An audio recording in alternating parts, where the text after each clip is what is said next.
Hey everybody, Abe here from CMF HQ in Decatur, Georgia for this week's tips and tricks video.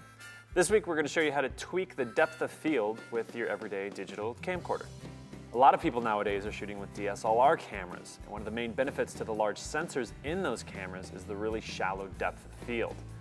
And with a really shallow depth of field, whatever's in focus really pops out of the background.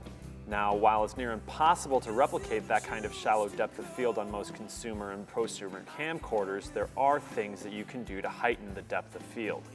The easiest way to accomplish this on most camcorders is to take advantage of the optical zoom lenses they have. Say hi to Nicole. Nicole is Dan Costa's sister-in-law. She has volunteered to sit and stare at Matt Garcia since she got off of work a little early today. We're shooting her on a Sony FX1, and this first shot has the lens zoomed out all the way. We have the camera 1.5 feet in front of her to get this particular framing. As you can see, almost nothing in the shot is really that out of focus, and some people don't like that. So what we'll do now is zoom the camera all the way in and move to about 20 feet away from Nicole. We've tried to recreate the framing, and you can see a couple pretty distinct differences. One, we've lost a lot of the background imagery. Basically, our view is narrowed. And two, everything behind her is pretty out of focus, much more so than in the first shot.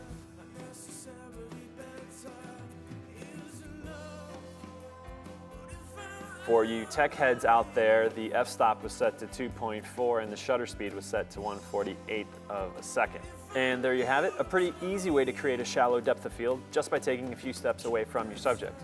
Also note that audio capture will be a little bit more difficult in these situations where you're further away from your subject unless you have some wireless gear. But in any case, try it out for yourselves and let us know what you think. Subscribe to our YouTube channel and become a fan of CMF on Facebook. You can also leave comments below if you have any suggestions for ideas or future topics for our tips and tricks videos. Until then, we'll see you next time. Thanks.